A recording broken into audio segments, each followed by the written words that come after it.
completion of several independent power projects, IPPs. These IPPs have incrementally enhanced the country's power generation capacity. I am delighted that after several months of dedicated work under the supervision of the Presidential Action Committee on Power, the federal government has successfully handed over all the power generating and distributing companies to their new private owners.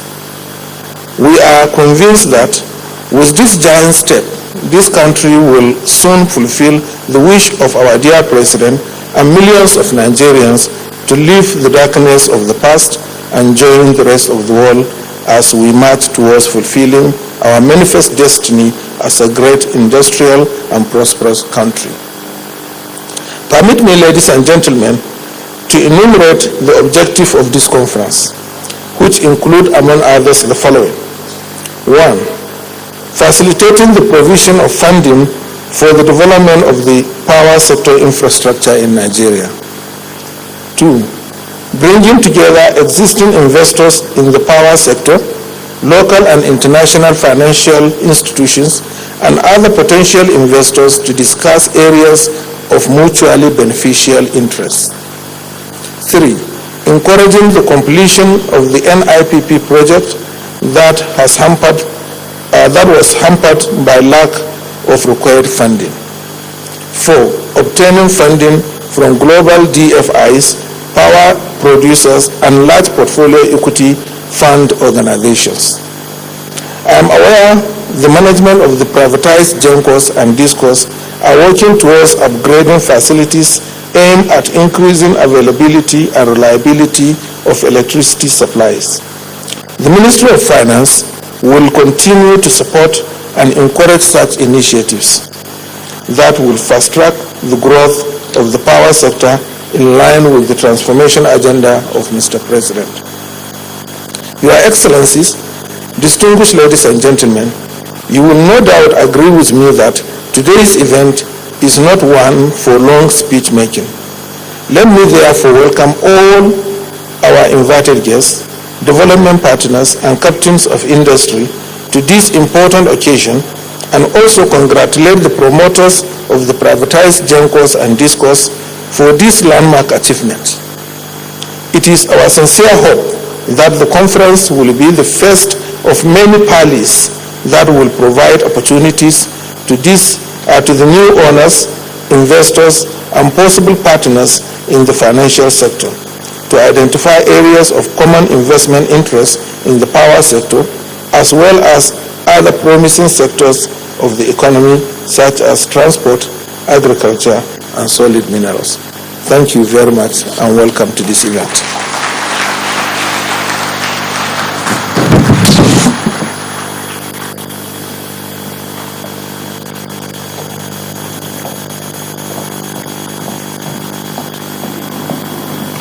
Thank you very much, sir. Minister of State Finance, Dr. Lawal Yerima-Ngama.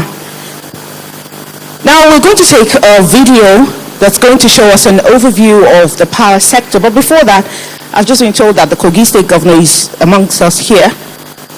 Captain Idris Wada, you're welcome. Thank you for coming.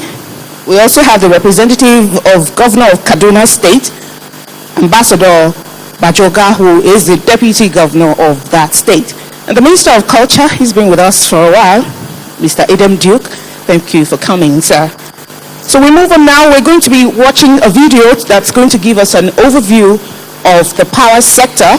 It gives the investors an idea of what they're coming into and what they should be expecting. The video, please.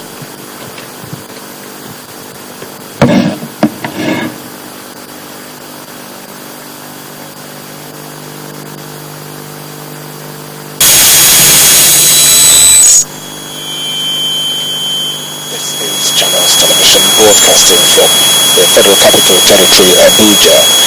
The program you are watching is a live broadcast of events marking investors a forum in the presidential villa where over 1,000 investors in the power sector have converged on the presidential villa for what we have dubbed Nigeria Power Finance Conference.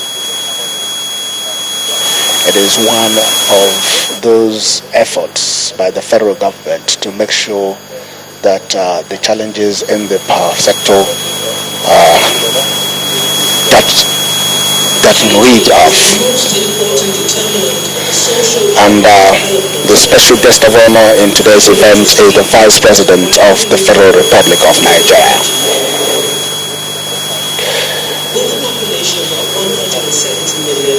You listened to the Minister of State for Finance, Dr. Yerima Ngama, who spoke on the objective of today's conference to facilitate interaction between new investors and financial institutions so that they can meet the financing requirements of the Nigeria power sector. He said that it is not enough just selling the Gencos and the Discos. The federal government still has the responsibility of ensuring that the power infrastructure is properly taken care of. Even though they've been sold out, the government recognizes that power supply still remains a social responsibility, as it is a paramount infrastructure needed for nation building and economic development. So it has to call this kind of conference once in a while to facilitate interaction between the federal government and the new investors and of course the financial institutions, so that the objective will be met. Another objective of this conference is to support the creation of a sound economic expansion framework. The third one is to provide the enabling environment for potential investors in the power sector. The fourth objective is to identify areas of need that can affect the viability of the market. Again, to provide opportunity for clarifying government policies for the power sector. And lastly, to create a sector financing requirement plan that will serve as baseline for future monitoring and evaluation. That is the objective of today's conference. And I told you earlier that over 1,000 investors are in the banquet hall here. They are watching a documentary right now. They are watching a documentary on the power sector in Nigeria, the journey so far.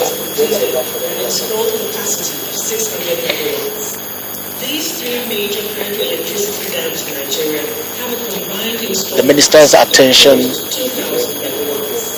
is focused on a documentary on the effort of the federal government, what especially this Jonathan administration had done so far to improve power in the country.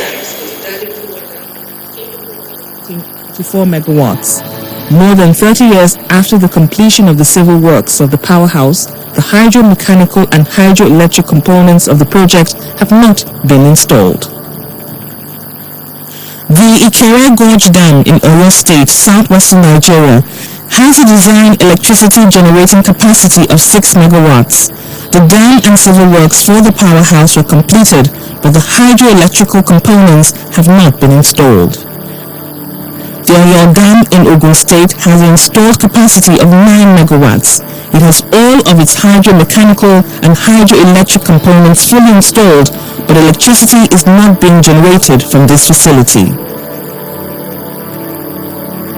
The situation is, however, different for Waya Dam in Bauchi State, where 0.15 megawatts of electricity is being generated and used by the immediate community. According to the Federal Ministry of Water Resources 1995 Master Plan, there are 27 dams, some of which have been fully developed for hydropower generation and some at various stages of development.